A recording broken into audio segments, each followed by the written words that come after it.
Hello అండి, welcome to my channel కిటకిట తలుపులు. నా ఛానల్ కనుక మీకు నచ్చినట్లయితే please like, share and subscribe my channel. ఈరోజు నేను సున్నిపిండి చూపిస్తానండి. బాత్ పౌడర్ అంటారు, సున్నిపిండి అంటారు, నలుగు పిండి అని కూడా అంటారు. ఇది మా అమ్మమ్మ గారు నాకు నేర్పిన పద్ధతి. అది చూపిస్తున్నాను. పెసరపప్పుతోటి సున్నిపిండి అండి. చివరి వరకు స్కిప్ చేయకుండా చూడండి.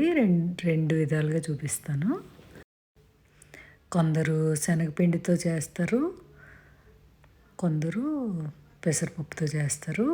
మాకు పెసరపప్పుతో అలవాటు, శనగపప్పుతో ఎప్పుడు అలవాట్లేదు. ఎందుకో 1-2 సార్లు శనగపిండి రుద్దుకున్నా నాకు జుట్టు స్కిన్ మీద హెయిర్ గ్రోత్ అయినట్టు అనిపించింది, చేతుల మీద అవి. సో మళ్ళీ ట్రై చేయలేదు. నా అబ్జర్వేషన్లో నాకు అలా అనిపించింది. నేను చిన్నప్పటి నుంచి ఇదే పద్ధతి.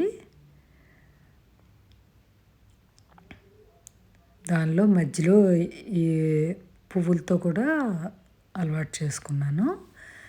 చూడండి, గులాబీ పూలు మనకి సొంతంగా పండినవి అయితేనే మంచిది, పూసినవి అయితేనే మంచిది.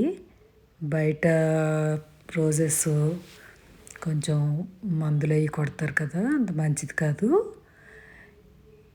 ఇది కడిగి రేకులు తీసేసి ఆరబెట్టాను. నీడలోనే ఆరబెట్టాలి, ఎండలో పెట్టకూడదు.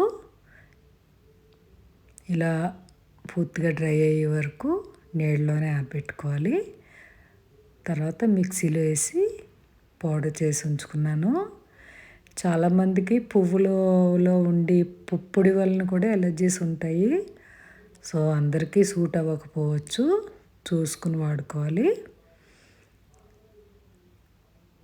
ఇప్పుడైతే పెసరపప్పు తీసుకున్నాను, 2 కప్పులు. పొట్టుపప్పు అయినా పర్వాలేదు, చాయపప్పు అయినా పర్లేదు. పొట్టుపప్పు సరిపోలేదని చెప్పి ఒక 1/2 కప్పు చాయ్ పెసరపప్పు కూడా యాడ్ చేశాను.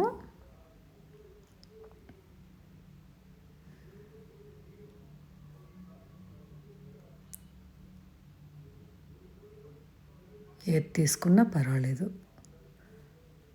సో మొత్తం మీద 2 కప్పులు పెసరపప్పు యాడ్ చేశాను. తర్వాత ఒక 1/4 కప్పు బియ్యం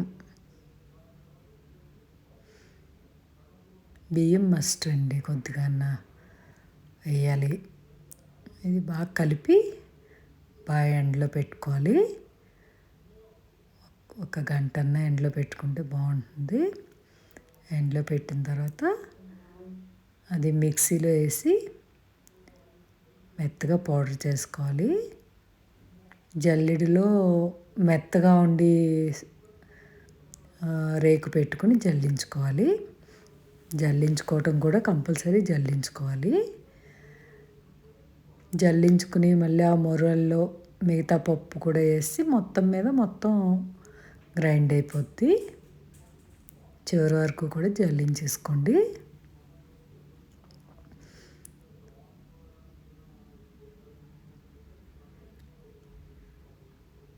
మామూలుగా కిలో కంటే పైన ఉంటే మిల్లులో ఆడించుకున్నా బాగుంటుంది. మిల్లుల దగ్గరలో లేకపోతే ఇలా గ్రైండర్లో వేసేసుకోవచ్చు, మిక్సీలో. సో మొత్తం చేసుకుంటే మొత్తం మీద ఇలా కంప్లీట్గా అయిపోయింది. కొద్దిగా ఒక 1/2 స్పూను వేస్ట్ వచ్చింది, అది కలపకూడదు, దీంట్లో పారబోసేయాలి.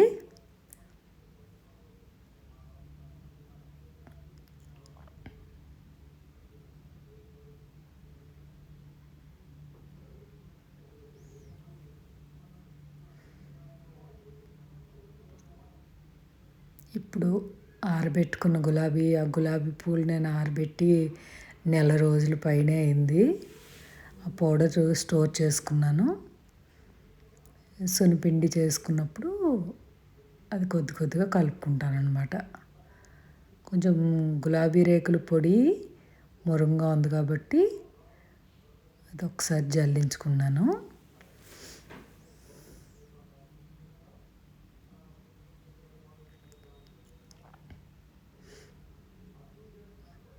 అది గుర్తుపెట్టుకోండి. పువ్వులు కొంతమందికి ఎలర్జీ ఉంటాయి. సో అందరికీ పడదు. చెక్ చేసుకొని కలుపుకోండి. పూర్వం ఏంటంటే ఖర్జూరాలు, పావంచాలు, వట్టివేళ్ళు అవన్నీ కలిపేవారు మా అమ్మమ్మ గారు.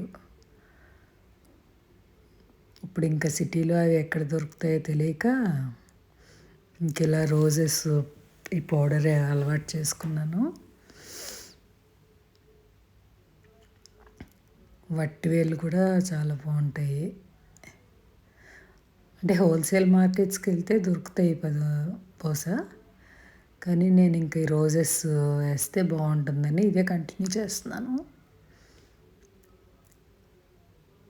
ఆ ఖర్జూరాలు, పావంచాలు కూడా జస్ట్ హాఫ్ స్పూన్ వేస్తారు అంతే, ఎక్కువ వేయకూడదు. ఇది అయిపోయింది కదా. ఇప్పుడు నేను యూస్ చేసి 2 పద్ధతులు మీకు చూపిస్తాను. ఇది వెన్న ఒకటి, నెయ్యి ఒకటి అండి. అంటే కొందరు నువ్వుల నూనె రాసుకుంటారు, కొందరు కొబ్బరి నూనె రాసుకుంటారు, రకరకాలుగా రాసుకుంటారు. కొందరు ఆలివ్ ఆయిల్ రాసుకుంటారు. కానీ నాకు మా ఫ్యామిలీలో ఇలా అలవాటు, వెన్న కానీ నెయ్యి కానీ. అసలు ఎన్నో రోజులు వెన్న ఒక్కటేనండి, నెయ్యి వాడేవారు కాదు. వెన్న లేదంటే మీగడ. ఫస్ట్ ఇలా వెన్న బాగా పట్టించేసుకోవాలి చేతికి. అమ్మమ్మ వెన్న తప్ప నెయ్యి వాడనిచ్చేవారు కాదు.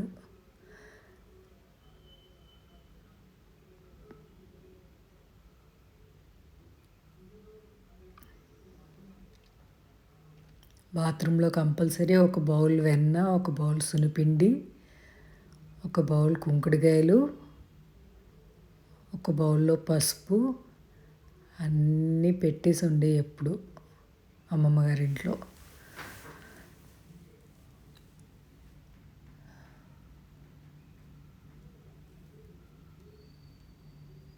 మా నాన్నమ్మ గారు నాకు 11 సంవత్సరాలు అప్పుడే చనిపోయారు.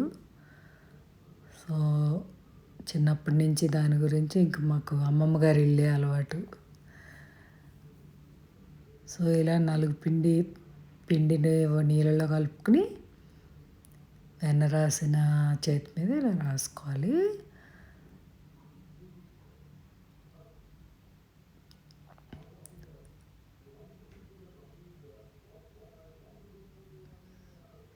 పిల్లలకు కూడా ఎప్పుడు ఎలర్జీస్ అయ్యి ఉండి కాదండి పూర్వం. ఇప్పుడు చంటి పిల్లలకి సున్నిపిండి పెడితే ఎలర్జీ వస్తుంది. అంతా మరి పప్పుల్లో ప్యాక్ చేసినప్పుడు ఏమన్నా ప్రిజర్వేటివ్స్ వేస్తున్నారో, లేకపోతే వాటికి కొట్టిన మందుల వలనో, లేదంటే పిల్లల స్కిన్ డెలికేట్ అయిపోయిందో అది అర్థం కావట్లేదు.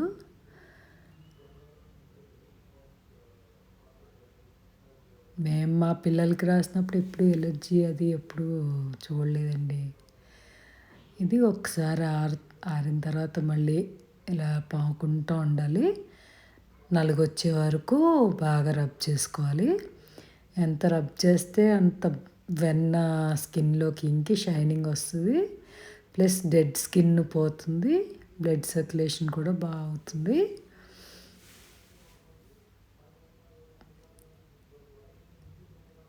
కనీసం వారానికి ఒకసారి కుదరకపోయినా నెలకో 2 నెలల కన్నా ఒకసారి ఇలా పెట్టుకుంటూ ఉంటే స్కిన్ బాగుంటుంది. నేను వింటర్లో అయితే రోజు పెట్టుకుంటాను.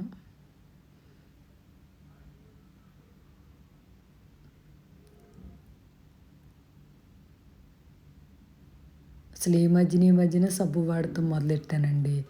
లేదంటే ఎక్కడికన్నా ఊర్లు వెళ్ళినా కూడా క్యారీ చేసేదాన్ని. యూఎస్ వెళ్ళినా పట్టుకెళ్ళిపోయేదాన్ని నలుగు పిండి అంతా. ఇది కడిగేసుకున్న తర్వాత మళ్ళీ కొద్దిగా వెన్న తీసుకుని బాగా రబ్ చేసుకుని కడిగేసుకుంటే ఇంకా సబ్బు పెట్టకూడదు. కడిగేసుకొని తుడిచేసుకోవటమే. ఇలా చేస్తే చాలా బాగుంటుందండి. చంటి పిల్లల స్కిన్ లాగా సాఫ్ట్గా అనిపిస్తుంది.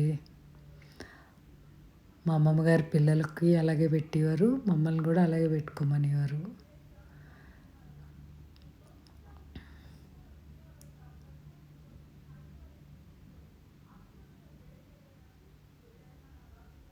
సాఫ్ట్గా ఉంటుందన్నమాట.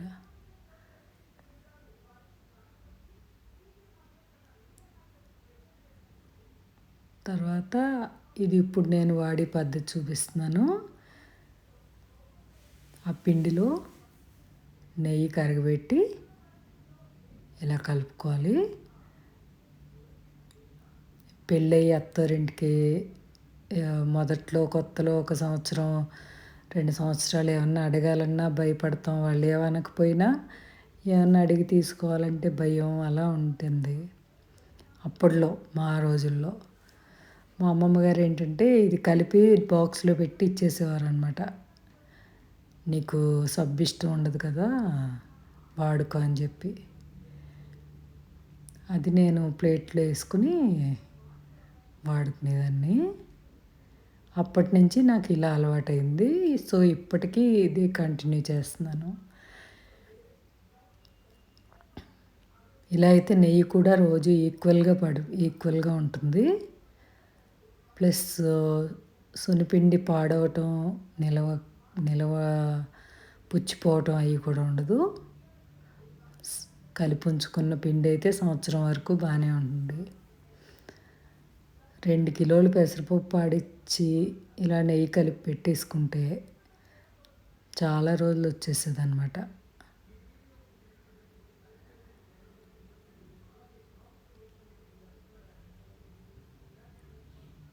నేను యూఎస్ వెళ్ళినా ఇలా కలిపి తీసుకెళ్ళిపోయేదాన్ని.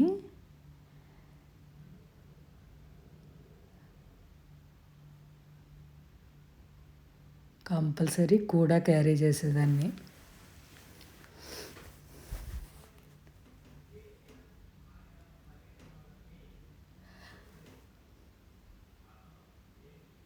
మా అమ్మమ్మ గారు కూడా చనిపోయే వరకు కూడా కుంకుడుకాయ రసంతో తలరుద్దుకున్నారు. అది కలిపిన పేస్ట్ కొద్దిగా తీసుకొని మీకు చూపిస్తాను. అప్పుడు ఎప్పుడు రాసుకోవాలంటే అప్పుడు కొద్దిగా సున్నిపిండిలో వాటర్ కలిపి చేయికి చూపిస్తాను కాబట్టి కొద్దిగానే తీసుకున్నాను.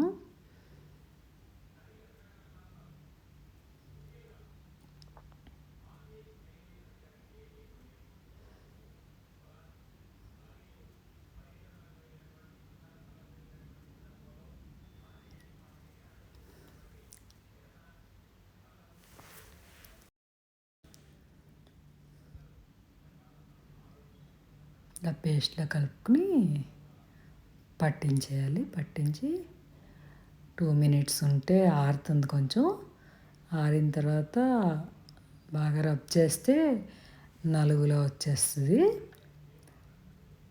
సో రోజ్ పెటల్స్ పౌడర్ వేస్తాం కాబట్టి పింకిష్గా కూడా వస్తుంది స్కిన్ రెగ్యులర్గా పెట్టుకుంటే.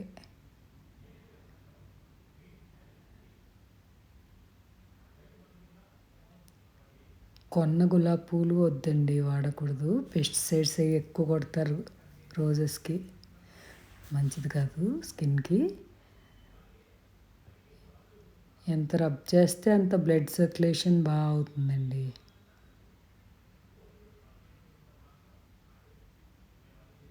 అది డ్రై అయ్యి ఊడొచ్చే వరకు రబ్ చేసుకుంటూ ఉండాలి. అదే నలుగు అంటే.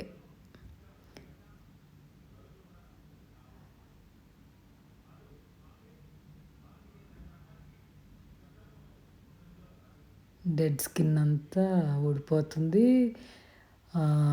హెయిర్ గ్రోత్ కూడా తగ్గిపోతుంది.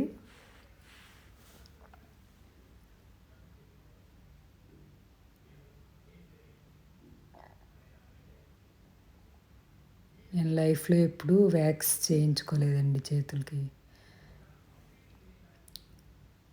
మీకు రోజు రెగ్యులర్‌గా నలుగు పెట్టుకుంటే హెయిర్ గ్రోత్ తగ్గిపోతుంది. ఆహ్, గ్రోత్ ఉండదు హెయిర్.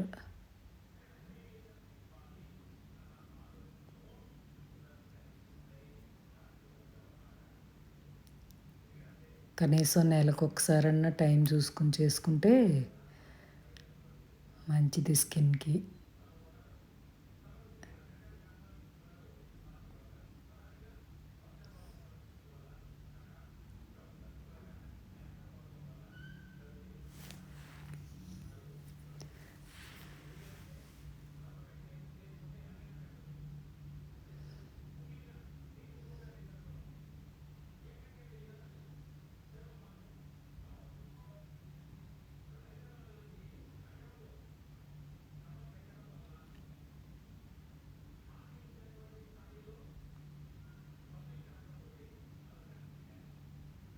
అయిపోయిందండి. కడిగేసుకోవటమే. చన్నీళ్ళతో చేస్తే స్నానం చాలా బాగుంటుంది. చేయలేనప్పుడు గోరువెచ్చని నీటితోటి చేయాలి. ఎక్కువ నీరు వేడున్నా స్కిన్ పాడవుతుంది. ఎక్కువ వేడి నీళ్ళు స్నానం చేసినా స్కిన్ పాడవుతుంది.